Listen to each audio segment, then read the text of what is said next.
Assalamualaikum warahmatullahi wabarakatuh. Waalaikumsalam warahmatullahi wabarakatuh. Bismillah, alhamdulillah, wassalatu wassalamu ala rasulillah Sayyidina wa maulana Muhammadin ibni Abdillah, amma ba'du.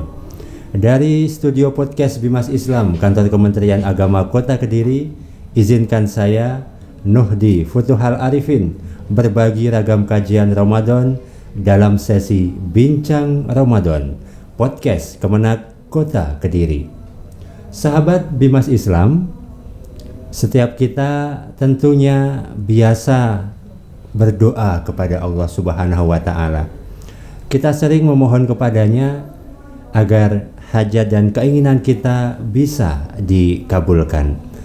Namun barangkali tidak jarang pula dari kita merasa bahwa doa kita tidak juga kunjung dikabulkan atau rasanya tidak segera dikabulkan.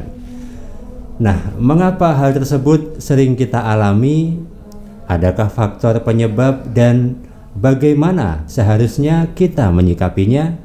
Dan untuk itu telah hadir bersama kita Bapak Abdul Mufid, Kepala KUA Kecamatan Mojoroto, Kota Kediri, yang akan membahas mengenai waktu yang mustajab untuk berdoa, baik secara umum dan khususnya di bulan Ramadan ini. Assalamualaikum Pak Mufid. Waalaikumsalam Pak Nuhdi.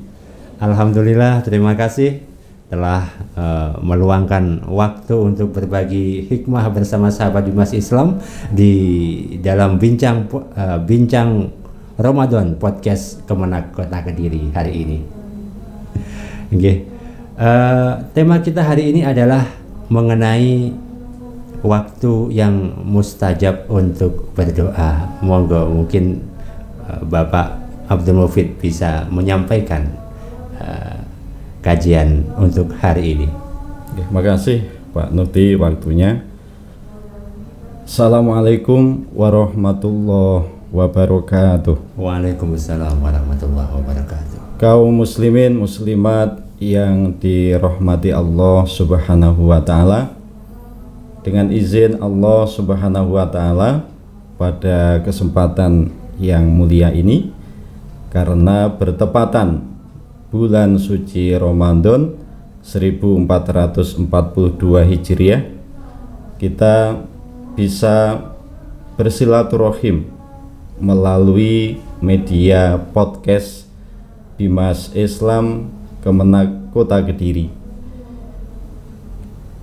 Kaum muslimin muslimat rahimakumullah, sebagaimana kita ketahui bahwa doa itu merupakan inti dari ibadah. Ad-du'a mukhul ibadah. Doa itu intisari dari ibadah. Untuk itu, kita sebagai seorang muslim, doa merupakan perisai kita beribadah, merupakan sesuatu yang harus menjadi prinsip kita dalam beribadah, karena Allah Subhanahu wa Ta'ala menjamin doa kita pasti dikabulkan. Ud'uni astajib lakum.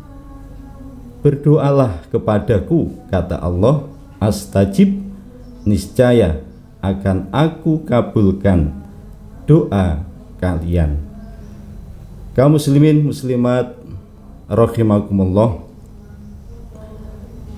sebelum kita berdoa, kita harus lebih memperhatikan adab atau etika kita dalam berdoa. Pak Muhdi, kita dalam berdoa telah dicontohkan oleh Nabi kita. Baik materi doa itu sendiri, juga Allah memberikan contoh di dalam Al-Quranul Karim, dan Nabi sendiri banyak doa-doa yang dicontohkan beliau. Tetapi sebelum berdoa ada adab, etika di dalam kita berdoa agar doa kita dikabulkan oleh Allah Subhanahu wa Ta'ala. Yang pertama, sebelum berdoa kita harus memuji Allah dengan membaca tahmid. Diteruskan bersolawat untuk Nabi, keluarga, sahabat, dan para pengikutnya. Dan yang ketiga, kita beristighfar, memohon ampun kepada Allah Subhanahu wa Ta'ala. Dan di dalam berdoa, kalau dimungkinkan, kita menghadap ke kiblat dan mengangkat dua tangan dengan khusyuk dan suara yang perlahan dan lembut.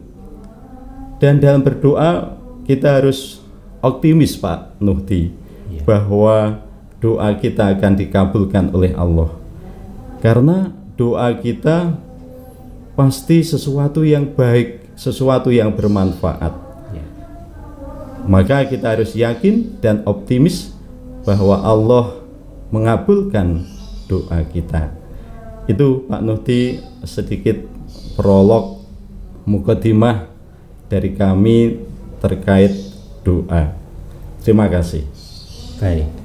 Dan mengenai doa ini merupakan, ya, istilahnya adalah himpunan dari keinginan kita yang kemudian kita wujudkan atau kita sampaikan di dalam bentuk sebuah doa kepada Allah Subhanahu wa Ta'ala. Dan setiap hari memang kita tidak akan bisa lepas dari yang namanya berdoa, begitu ya Pak Mufid. Jika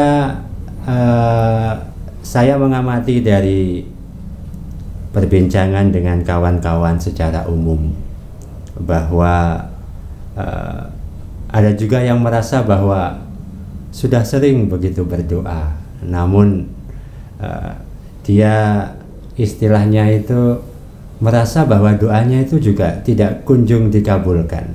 Nah, kemudian dari hal tersebut timbul sebuah pertanyaan, betulkah doa kita itu tidak dikabulkan, ataukah sebenarnya dikabulkan namun yang lebih sesuai dengan kebutuhan kita. Nah, bagaimana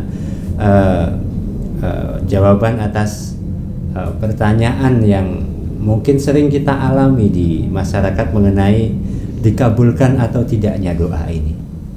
Baik Pak Nuti, sebagaimana yang telah kami sampaikan di atas, bahwa Allah menjamin doa kaumnya yang sungguh-sungguh memohon kepada Allah dengan harapan doanya dikabulkan, dan itu dijawab oleh Allah dengan firman-Nya yang telah kami sampaikan, berdoalah kepadaku, kata Allah, astajib lakum, niscaya akan aku kabulkan atau pasti aku kabulkan doa kalian.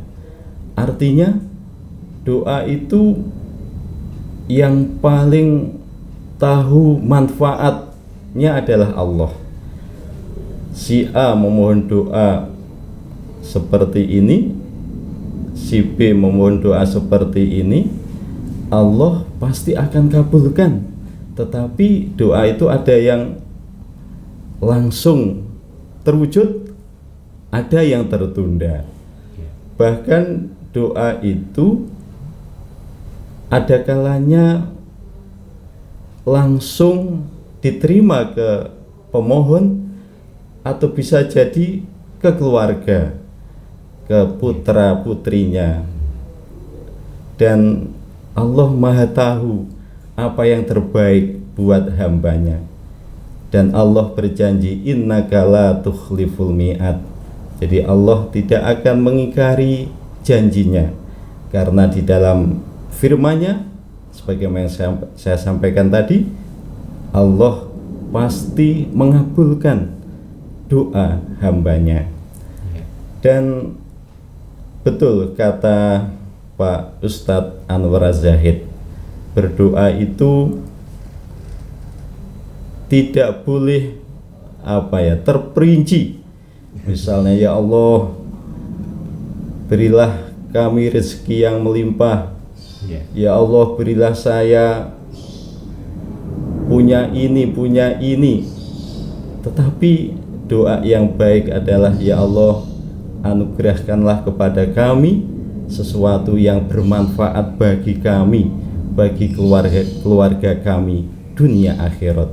Maka dalam Al-Quran dikasih contoh, Rabbana atina fid dunya hasanah wa fil akhirati hasanah wa qina azabannar.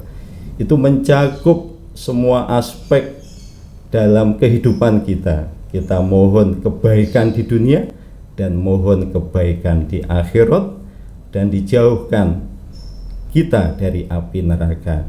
Ku anfusakum wa ahlikum naro. Jadi kita harus optimis, kita harus yakin bahwa doa kita pasti dikabulkan oleh Allah. Kalau belum terwujud, kita harus yakin Allah suatu hari pada kesempatan yang terbaik pasti Allah akan menjawab doa kita. Itu Pak Muhdi, bahwa kita dalam berdoa harus optimis, harus yakin bahwa Allah pasti mengabulkan doa kita selama doa kita itu baik dan bermanfaat bagi diri kita dan bagi sesama. Terima kasih. Baik, memang secara sederhananya berarti Allah tidak selalu memberikan yang kita inginkan, namun Allah akan selalu mengabulkan yang kita butuhkan. Betul. Karena Pak antara Muhdi. keinginan dan kebutuhan itu merupakan sesuatu yang berbeda. Betul. Bisa jadi keinginan kita justru ketika terwujud itu akan membawa diri kita semakin jauh dari Allah. Tapi kalau sesuatu yang kita butuhkan itu insya Allah akan semakin membawa kita semakin dekat kepada Allah Subhanahu wa Ta'ala. Betul Pak Muhdi. Baik, Pak Mufid, ini sesuatu yang sangat menarik. Menyambung dari pertanyaan yang pertama mengenai dikabulkan dan tidak dikabulkannya sebuah doa dalam tanda kutip pengertian secara umum. Nah, kemudian apakah memang sebenarnya ada faktor-faktor yang menyebabkan tidak terkabulkannya doa, atau bagaimana? Apakah memang ada faktor-faktor yang menyebabkan hal tersebut? Baik Pak Muhdi, betul. Memang syarat terkabulnya doa itu diantaranya dengan hati yang lembut, dengan hati yang khusyuk, dan hati yang bersih. Memang kalau kita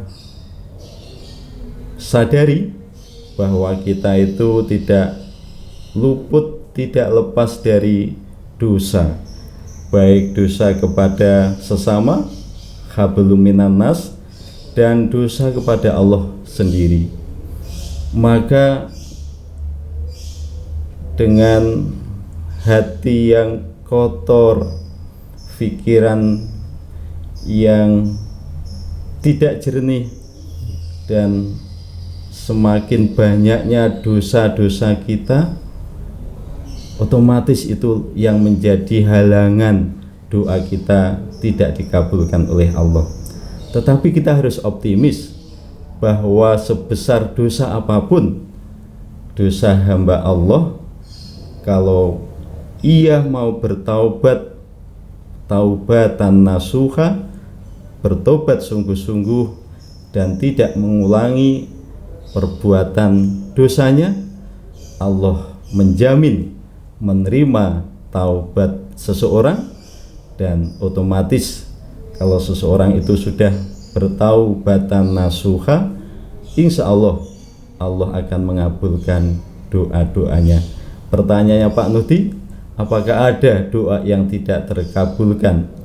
Itu menjadi warning bagi kita untuk kita bermuhasabah.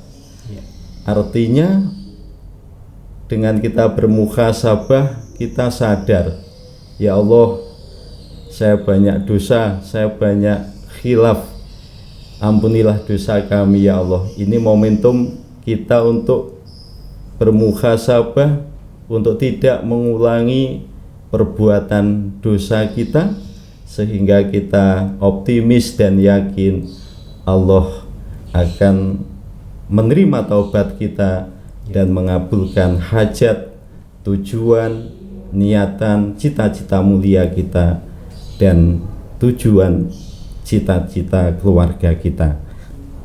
Ini menjadikan pelajaran bagi kita bahwa kita untuk terus berintrospeksi, apa yang kita lakukan sudah sesuai dengan syariat agama, apakah masih banyak hal-hal yang kita belum sesuai.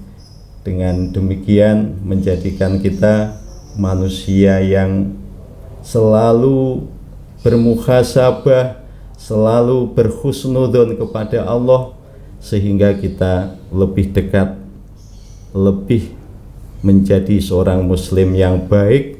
Dengan kita bermuhasabah, tentu kita menyadari kesalahan, kekurangan kita, dan kita punya Allah untuk tetap kita mendekatkan diri kepadanya melalui media. Ibadah kita harus lebih istiqomah, sholat kita lebih terjaga, baca Al-Quran kita juga lebih istiqomah. Ini menjadikan kita optimis bahwa Allah akan mengabulkan doa kita. Itu Pak Nuti. Intinya, kalau doa kita tidak terkabulkan atau belum terkabulkan, menjadi sarana media kita untuk merenungi perjalanan hidup kita. Itu Pak Nuti. Baik.